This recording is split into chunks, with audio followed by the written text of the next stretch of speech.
Gas cylinder কেড়ে নিল 3টা জীবন। মুহূর্তে শেষ হয়ে গেল একটি হ্যাপি ফ্যামিলি। সেই ফ্যামিলির একটি ছবি আপনারা দেখতে পাচ্ছেন। রিফনের ওয়াইফ এবং তাদের সন্তান মুহূর্তেই না ফেরার দেশে। বর্তমান সময়ে আমরা প্রায় 90% পরিবার গ্যাস সিলিন্ডার ব্যবহার করে থাকি, যার মাধ্যমে আমরা খুব সহজে পরিবারের রান্নাবান্নার কাজ করতে পারি। আমরা যদি লক্ষ্য করি, আমাদের মা চাচিরা যখন আমরা ছোট ছিলাম তখন আমরা দেখেছি মাটির চুলায় অনেক কষ্ট করে রান্নাবান্নার কাজ করত। যদিও সেই পদ্ধতি খুবই কষ্টের ছিল, কিন্তু কোনো রিস্ক ছিল না। কালের পরিবর্তনে সেই কঠিন বিষয়টা খুবই ইজি হয়ে গেছে, খুবই সহজ হয়ে গেছে। মাত্র একটি সিলিন্ডারের মাধ্যমেই রান্না করা যায়।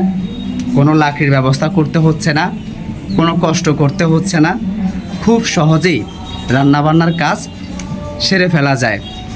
যদিও বিষয়টি খুব ইজি হয়ে গেছে, খুব সহজ হয়ে গেছে, কিন্তু আপনারা যদি লক্ষ্য করেন রিস্ক যে ব্যাপারটা সেটি কিন্তু খুবই অতিমাত্রায় বেড়ে গেছে।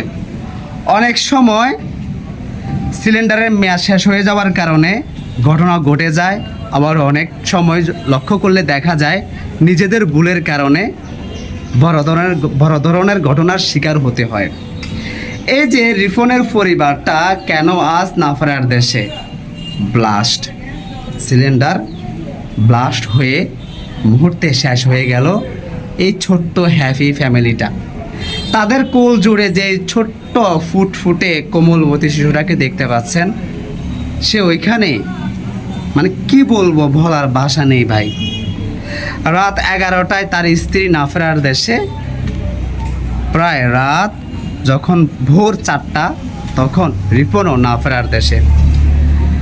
তো যাই হোক, বর্তমানে কারা কারা আপনারা গ্যাস সিলিন্ডার ব্যবহার করেন, যার মাধ্যমে আপনি খুব ইজিতে খুব সহজে রান্নাবান্নার কাজ করছেন?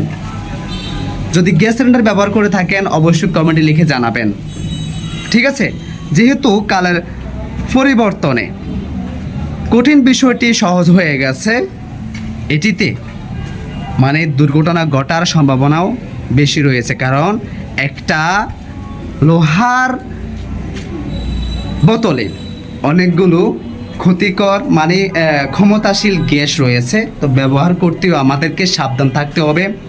রান্নাবান্না শেষে আমাদেরকে সে চুলা বন্ধ করেছে কিনা বা সিলিন্ডারের মুখটা বন্ধ করেছে কিনা ওই দিকেও লক্ষ্য রাখতে হবে, যাতে করে রিফনের পরিবারের মতো আর কোনো ঘটনা না ঘটে যায়, যেটা আমরা সইতে পারবো না, যেটা আমরা মানতে পারবো না। ঠিক আছে, সবাই সতর্ক থাকবেন, নিজেকে নিরাপদে রাখবেন।